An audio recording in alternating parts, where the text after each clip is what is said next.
charged with crimes, including 26 Russian nationals and 6 former Trump advisors or associates.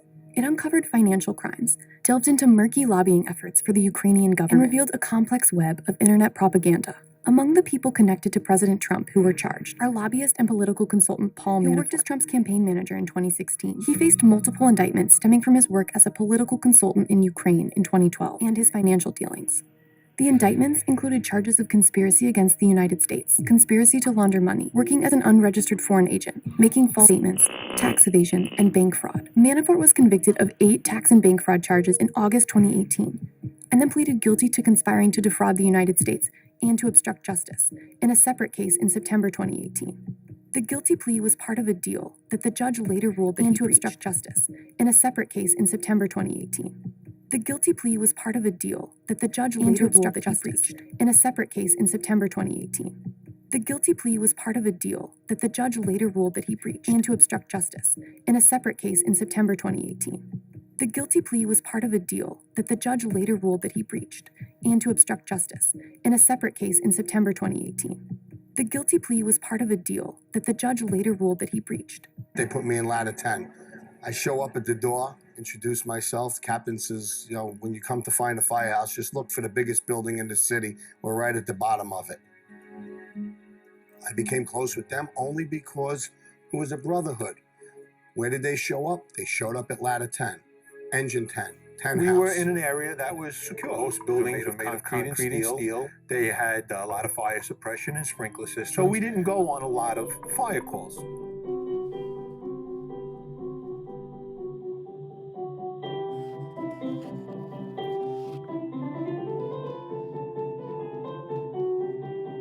That William Jefferson Clinton, President of the United States, is impeached for high crimes and misdemeanors. But throughout this process, Clinton's popularity never really suffered. In a sense, the American people are demanding that he be tossed out of office. Not a single Democratic senator voted to remove Clinton from office. Typically, you need to have members of more than one party. That's one of the major differences between Clinton's case and President Richard Nixon's. Over the course of several months in 1973, members of Congress and the American people learned about Nixon's possible involvement in a break-in at the offices of the Democratic National Committee. The espionage operation on the president's behalf was called the Offensive Security Program. The charge that the president knowingly participated in the Watergate cover-up. That evidence only came out because Republicans, members of Nixon's own party, called for investigations into the president's behavior. I welcome this kind of examination because people have got to know whether or not legislate as well as investigate. Congress will have more power to get testimony and documents. Is it your understanding that this is the same as an impeachment inquiry that gives Congress more power in terms of issuing demands for testimony and documents? I believe it will. It will have more gravitas if it's an official impeachment inquiry. It will be more focused. I think there'll be more pressure on the executive to comply, and we will have more information in a consolidated way. I think it will give us more authority to get some of that information that makes you wonder what they're trying to hide. Well, I'm not a crook. What did the president know, and when did he know it? You know who wrote that? I suspect that was me again. In that last sentence, as POTUS, as President of the United States, he, Donald Trump, is incapable of accomplishing anything. When you made that statement, Mr. Dean, what did you have in mind? You thinking about the 3.2% economic anything? Mr. Jordan, I think that under the parliamentary rules of the House, I'm refrained from addressing a full answer to your question. You weren't refrained in your tweets and your comments and the things you wrote. My tweets are not subject to the parliamentarian. They are subject to state of mind and the perspective you bring to this hearing, and I think the American people understand. Let me ask Washington, do you worry, that even though you agree with those things, that Democrat can't win? I think the Democrats need to get on board and realize that if we want to win, some of that does require embracing things that are far left, that are about the people, that are about fighting. And I think in terms of whether a candidate can win, I've heard so many people say, and I have reasons that I like Joe Biden as a candidate, but I've heard so many people say, I'm voting for Biden, not because they support his policies, not because of the great work he's done, but just because he's a white man and a white man can beat Trump. And I think that what the the right wanted was to scare us into thinking that the only way we could have a country is for it to be a white country. And I'm unwilling to play into that. I think that Elizabeth Warren or Kamala Harris, both have just as good of a shot as anyone. What are you thinking? I'm really looking for them to fix health care. I'm right now recovering from breast cancer. And believe me, when the bills came in the door, if I didn't have health care, I look up, I'd have been dead. and you can actually feel the heat. Just too expensive. I don't want those candidates getting up there attacking each other. I want them talking about the issues and attracting the Democratic people. You know Claremont Street? Yeah. They renamed it after him. The Mercer legacy is secure. Sure. All he had to do was room where it And happened. you saw this huge fireball and then just debris come raining down. And then after that, I ran over to get my gear. Well, we'll see how it goes. How's it go? Because we're getting ready to roll. And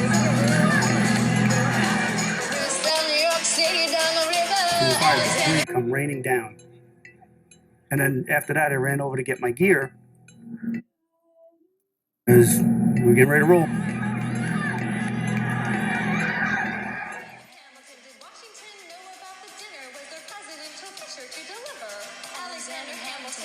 Did you know even then it doesn't matter where you put the U.S. Capitol? Because we'll have the banks, we're in the same spot. You got more than you gave. And I wanted what I got. When you got skin in the game, you stay in the game. But you don't get a win unless you play in the game. Oh, you get love for it, you get hate for it. You get nothing if you wait for it, wait for it, wait. God help and forgive me. I want to build something that's gonna outlive me. What do you want, Burr? What do you want, Burr? You stand for nothing, Burr. What do you fall for?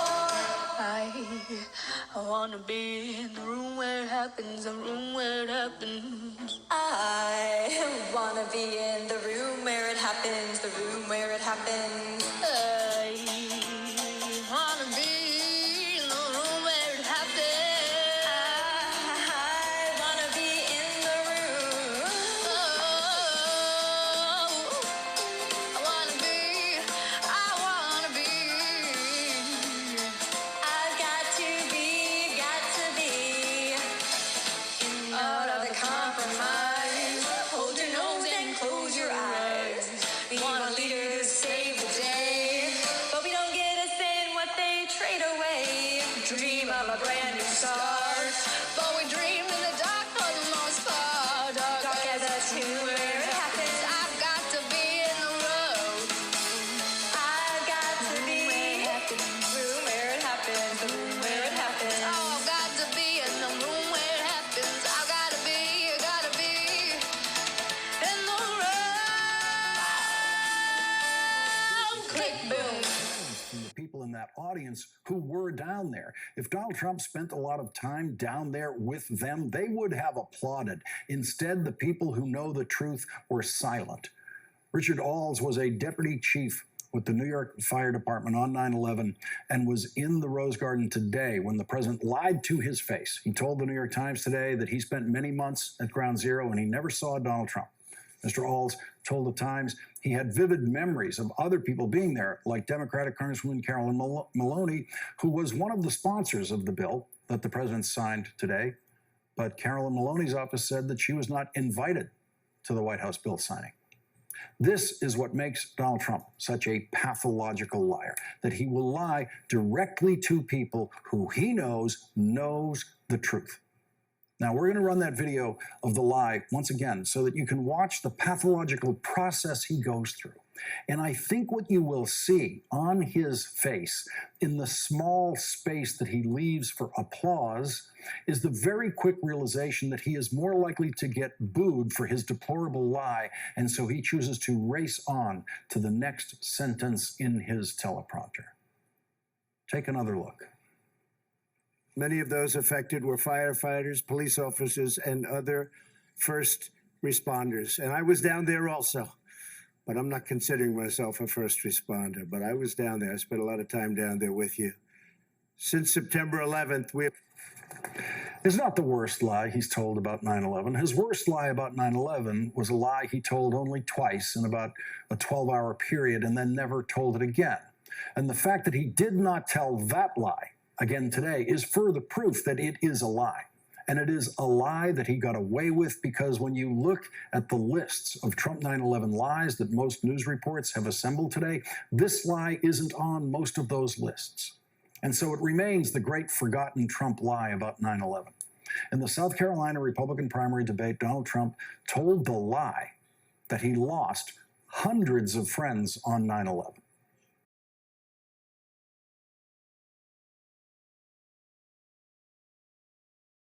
The world, excuse me, I lost hundreds of friends. I was there. I lost many, many friends in that tragedy. Donald Trump attended 0 9/11 funerals. 0. Attacking a basic principle of America's moral core. We open our hearts to the stranger. This is extremely important. And it's also important for all of us to remember, and I have great respect for everyone who is on this stage, but we're going to talk about what to do about health care. Well, where have you been, guys? Because if it's not just a matter of a plan, and I haven't heard anybody on this stage who has talked about American foreign policy in Latin America and how And Carolyn Maloney, who was one of the sponsors of the bill that the president signed today. But Carolyn Maloney's office said that she was not invited to the White House bill signing. This is what makes Donald Trump such a pathological liar, that he will lie directly to people who he knows the truth. Now, we're going to run that video of the lie once again so that you can watch the pathological process he goes through. And I think what you will see on his face in the small space that he leaves for applause is the very quick realization that he is more likely to get booed for his deplorable lie, and so he chooses to race on to the next sentence in his teleprompter. Many of those affected were firefighters, police officers, and other first responders. And I was down there also. But I'm not considering myself a first responder. But I was down there. I spent a lot of time down there with you. It's not the worst lie he's told about 9/11. His worst lie about 9/11 was a lie he told only twice in about a 12-hour period. He's counting on the American people to be that bigoted.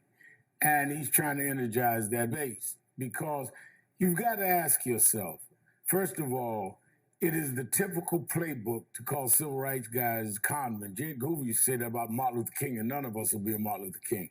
I mean, that's right out of the playbook. If you don't belong in the field, if you're not going to be called that.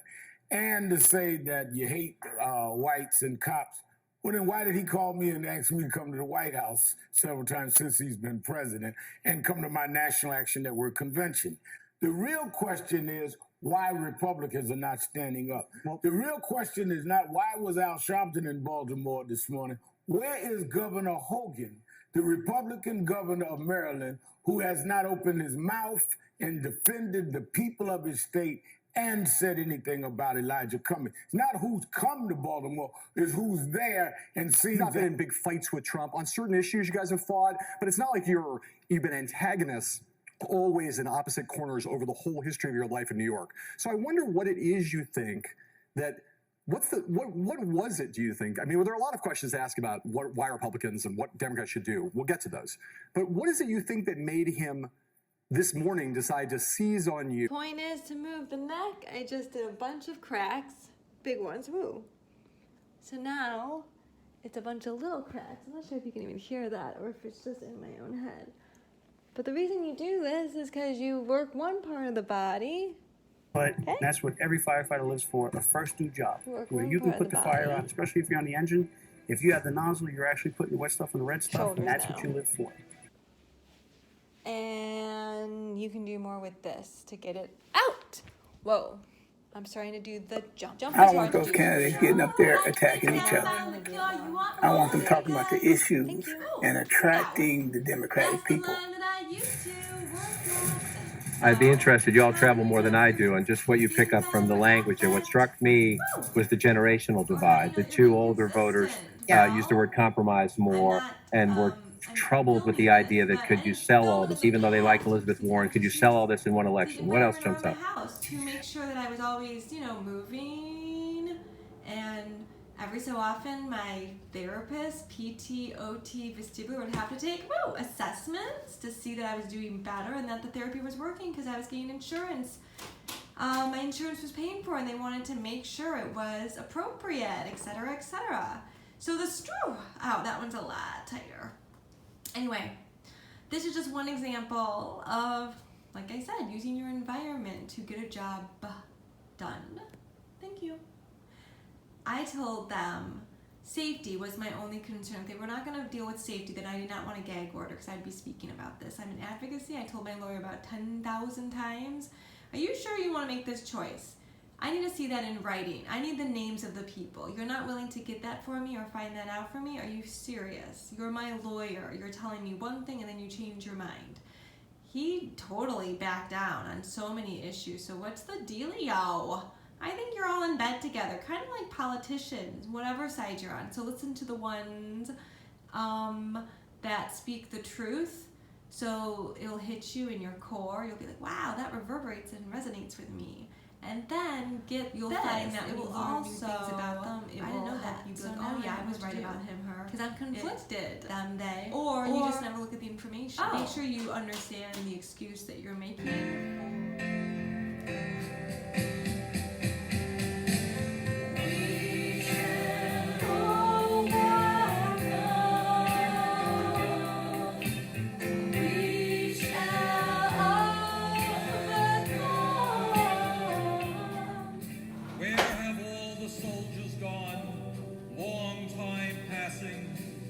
Where have all the soldiers gone? Long time ago. Where have all the soldiers gone? Gone to graveyards, everyone. When will they ever learn? When will they ever learn? Or what exactly? What do you think you're achieving? Oh my God, Neptune, why do you get so scared so easily? So when I'm a little stressed out, I remind myself to breathe. And this is the easy way that I made to let go. Because I can share this right now, and it's pretty cool. Just look for the light. With stimular vertigo, the banks are made of marble. And the nerve radiculopathy, meaning different nerve with a sensations. You have to be really strong with consistent, reliable things that you can do every day. And that is the exercises, but I told them I want more. Dying, just walking here is a workout. Just to be here. And why is that? Because I take my attendance seriously. And that's when I started noticing. One more. I was like, wow, you're a fucking bitch. So why are you having me come here every time?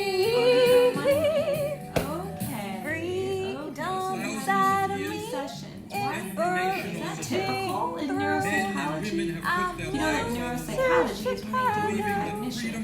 So there's only a department is to deal with drugs. Really no cognitive ones? Oh God, so that's my profession, special education. I'm supposed to do what, 2-3 times a day? What about the rest of the day? The 23 other hours of the day, and 30 minutes if you don't mind. That's it, give me more, give me more. Hello, I can take more. This body needs more. What are you talking about? I'm dying. Just walking here is also just to be here. And why is that? Because I take my attendance seriously. And that's when I started noticing their frustration. Oh man, that's unreal. Whew. Talk about sensory overload. But you know what? It's all done mindful and with consent. That being the thing that I know about me. Hey, I was made in God's definition of beauty, according to my mother and father, and I trust them the most.